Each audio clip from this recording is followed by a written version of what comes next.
Hi everybody. Today I want to talk about something really important. One of the most important things about string playing, in my opinion, and that is your contact point. What can make us sound better than before? And the answer is to change your contact point. The contact point is so important because the contact point really decides where you play on the string. Near the bridge or near the fingerboard. So over here would be a contact point near the bridge, and over here would be near the fingerboard. And the sound that you get when you play in those two places is totally different.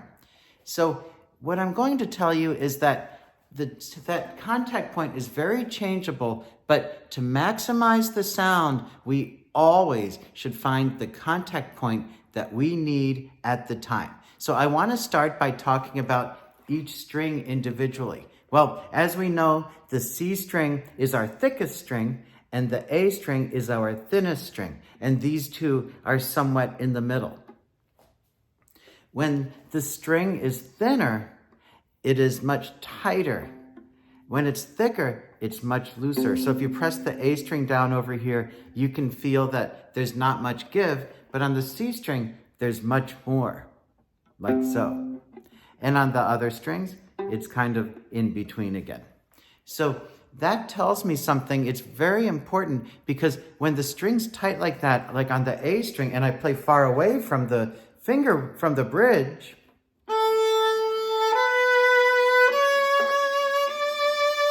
my sound is a bit pale compared to the brilliance I can get if I play near the bridge.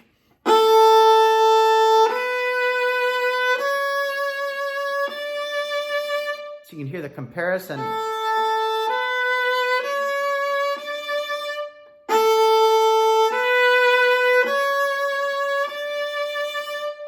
Of course, when I play closer to the bridge, where the string is ever so much tighter, I'm going to have to use more weight or pressure on the string in order to get the sound to work. Because a lot of times we're scared to play near the bridge because we get kind of a cracking sound like this.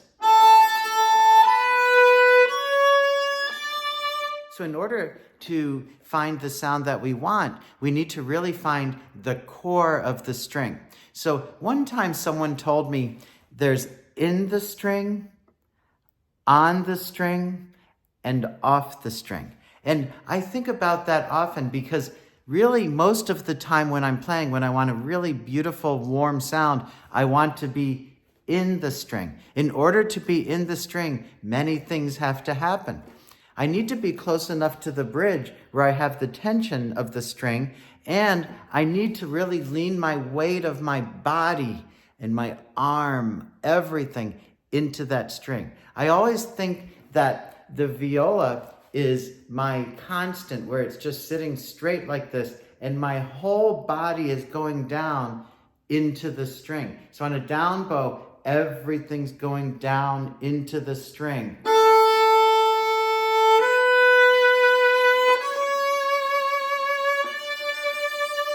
Like so.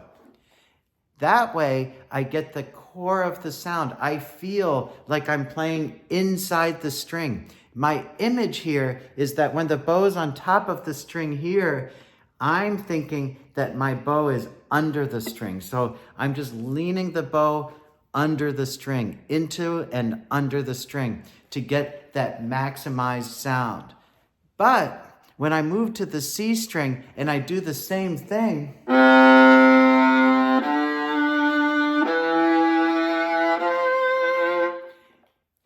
the string will not let me in because it's much thicker and it's a little bit looser and it just doesn't want me to come into the string. So how do I get into the string on the C string?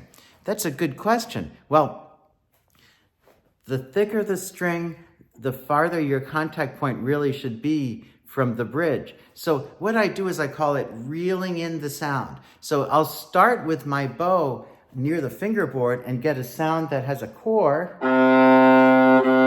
like so, and start pulling towards the bridge until I find that maximum place where my bow can get inside the string and I can get that poppy sound, that popping sound, that wonderful, warm, rich, focused core sound. Where is it? Well, I'm going to maximize that contact point as I go. It's about right here on that C. So you can see that if I start here, that my bow won't get in the string, but if I start here and kind of pull it towards the bridge, I can get the sound to get the core, and now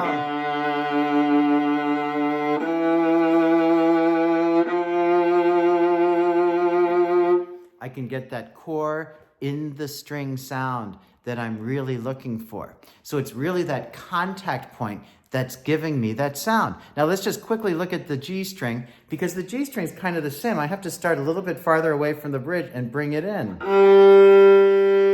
it is. There's my sound.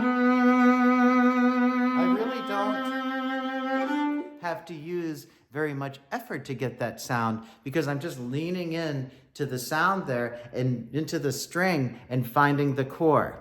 Same with the D string. Although the D string is similar to the A string, where I can start closer to the bridge and get the bow to really go in there. Then I'm going to work the string in, kind of like massaging the bow into the string. So what can we do to learn this? Well, the easiest way, I think, is to play some scales, and to do that when we start practicing. Because remember, the ultimate goal of playing our instrument is to play with a singing and beautiful sound. That is what is so attractive to the viola. The viola is the great instrument that has a beautiful, beautiful voice, a singing sound. And so I'm going to warm up a little bit now by just showing you that I can do all sorts of little scales. It doesn't have to be a major scale. It can just be like a one-string scale, just a few notes. But I'm going to start experimenting and try to massage my sound into the string and get that core sound by using my contact point. Let me just say one thing, and that's most of the students that I see play too far away from the bridge and kind of miss that in the string contact point sound. Because if you play too far away from the bridge and you try to sink the bow in the string, generally you're going to get kind of not the best sound in the world.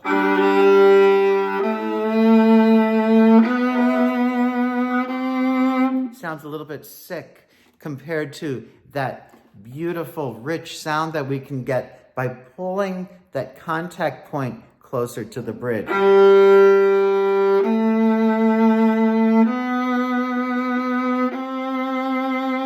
Like so. You can feel the warmth of the sound when you do that. When I hear that sound that's really beautiful and warm and near the bridge, it inspires me to play better. And that's what I want. I always want my tools to work for me, and I want to feel inspired to make a great sound. So for a warm-up, maybe I'll start with long bows, making sure they're straight. You know, there's a place over here, just about, this is the most critical part of the bow for your sound. Because if you don't watch this part right here near the tip, the bow's going to lose its contact point.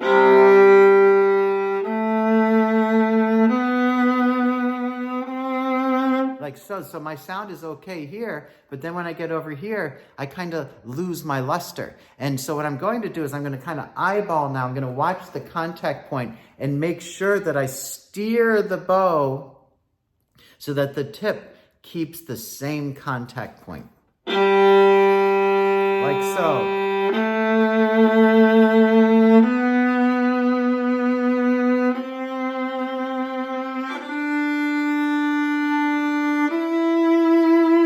You've heard this described as moving my bow arm out. The great Galamian violin teacher always talked about the bow going out and then back in. The out goes out because when your arm moves out, your tip moves in towards the bridge. Arm out, tip towards the bridge like this. Do you see I'm almost not straight there because I'm really exaggerating that to keep my contact point the same. And I can practice some long bows like that.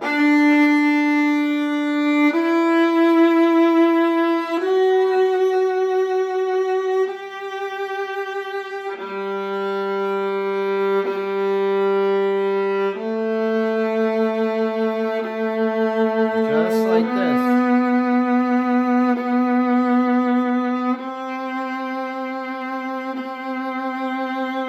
So I'm watching the bow stay near the bridge so that my contact point is even. When I play faster things,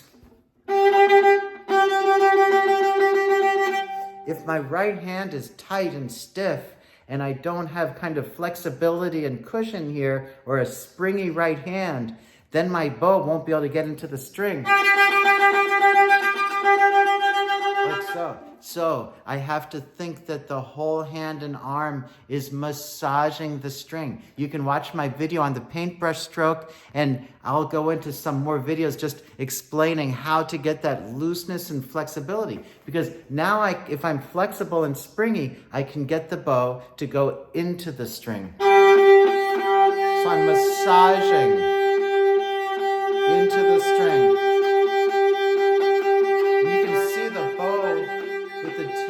You can see my tip just dancing around. I do that on purpose so that dancing bow means that everything's moving in a circle. We'll get to that in another video. But basically what I'm looking for is a way to keep a sounding point that's close to my bridge, but also sinks into the string. And when I'm using those quicker strokes, I need to massage the string a little bit with the bow to make sure that I can kind of get into that depth of the string. That's so important.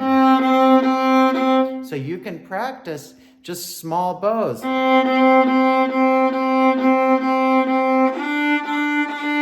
Like this. And try hard to get near to the bridge.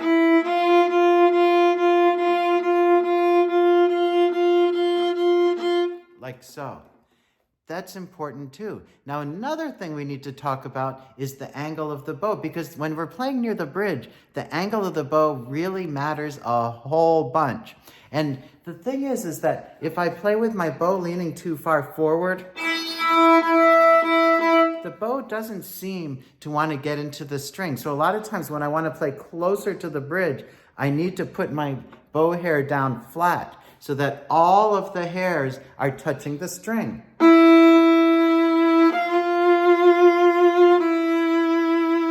Instead of where I can't catch the string and get the bow inside. It's kind of scattered, all these thoughts flying at you, but you need to watch the video maybe a few times and try to get all this to sink in. And more than anything, it's really important to experiment and to feel how these things work. Because when I play a piece, let's take the Schubert Arpeggione, I guess.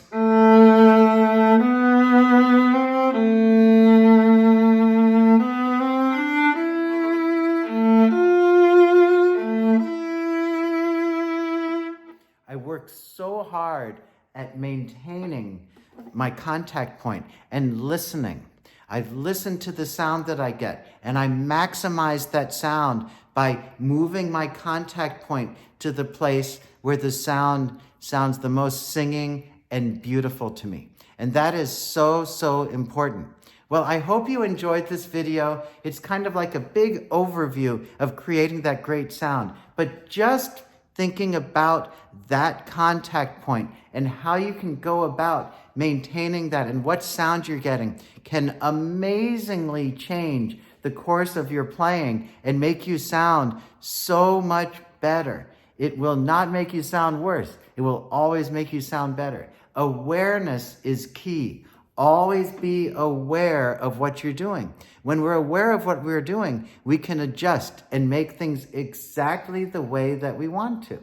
So please leave some comments below and don't hesitate to ask me some questions. I'd love to hear what you think and how well this is working for you. So until I see you the next time, happy practicing.